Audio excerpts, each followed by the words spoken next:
Hi everyone, welcome to Kimber Bay Church's vlog again today. We're continuing to look at Matthew Searle's book, Reading Between the Lines, and we're on day 90 today. And today's reading is around Matthew chapter 18 verses 1 to 6. And so I'll just read out the thought from Matthew Searle's book, and then I'll just add my own little bit on at the end. So today's chapter is titled A Millstone Around Your Neck. It's a heavy burden weighing you down. It's inescapable, and it's probably self-inflicted. That's how we think of a millstone around our necks. A job, a relationship, an ongoing commitment, these are often called millstones around our neck. But when Jesus said it, he wasn't referring to a wearisome inconvenience. He was speaking of a deadly punishment. Matthew 18, 1 to 6, at that time the disciples came to Jesus and asked, "Who then is the greatest in the kingdom of heaven?" He called a little child to him and placed a child among them, and he said, "Truly I tell you, unless you change and become like little children, you will never enter the kingdom of heaven. Therefore, whoever takes the lowly position of this child is the greatest in the kingdom of heaven. And whoever welcomes one such child in my name welcomes me. If anyone causes one of these little ones, those who believe in me, to stumble, it will be better for them to have a large millstone hung round their neck and to be drowned in the depths of the sea." It's not simply that the millstone weighs you down as you trudge along the road. This millstone sends you plummeting to the ocean floor. It's about being swallowed up in the abyss, never to rise. In fact, Jesus says that such a death would be preferable to the fate he's talking about. Drowning is better than what awaits those who causes these little ones to stumble. How can Jesus paint such a violent picture? It all flows from his protective love of the little children. When anyone touches the apple of his eye, Isaiah 13:8 paints him as like a bear robbed of her cubs. Beware harming the Lord's little ones.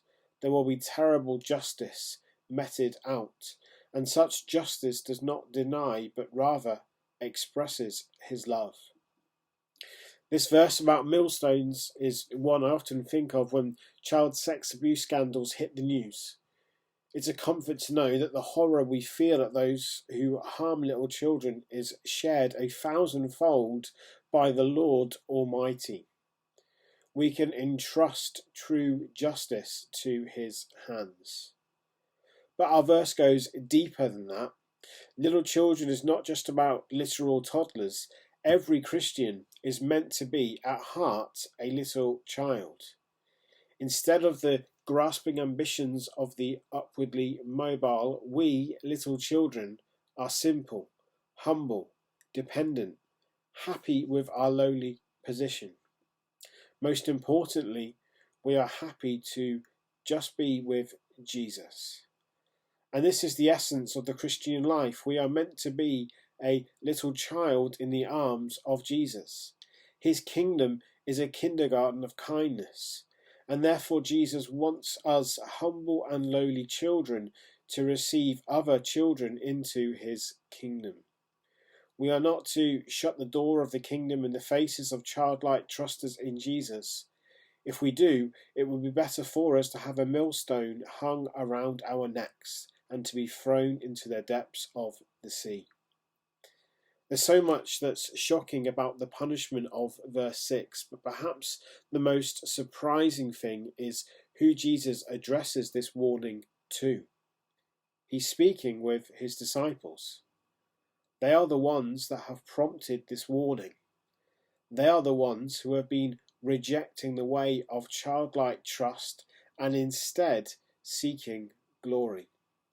They are the ones who have been preventing the little children from coming to Jesus. What does it look like to cause the little children to stumble? It looks like these disciples, these grown-up glory hunters grasping for greatness. How are they turning people away?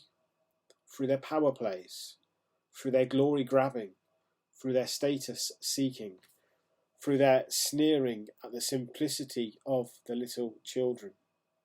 Are you tempted to be like that? Don't be. It would be better to have a millstone tied around your neck and be hurled into the depths of the sea. If we raise ourselves up, we'll be cast down.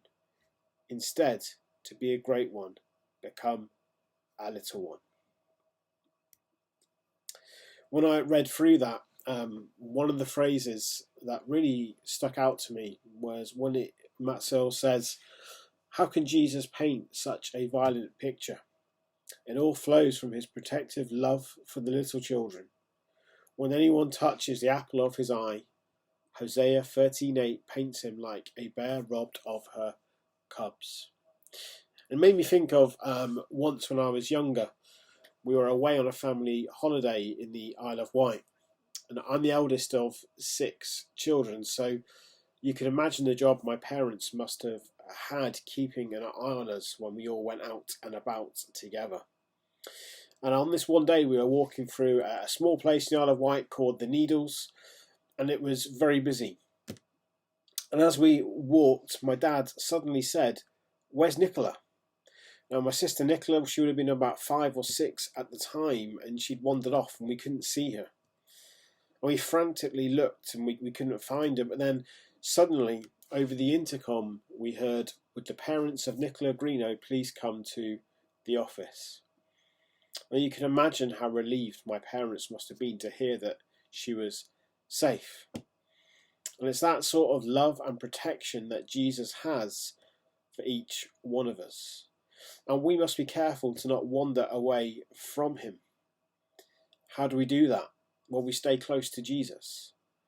There are all sorts of things in life that will try to pull us away from God. And we just read in the start of the chapter, those careers, money, relationships. But we must always put God first. These things, they may seem harmless to us. They may seem harmless at the time. But if we're not careful, then they can become slippery slope and lead us away from God.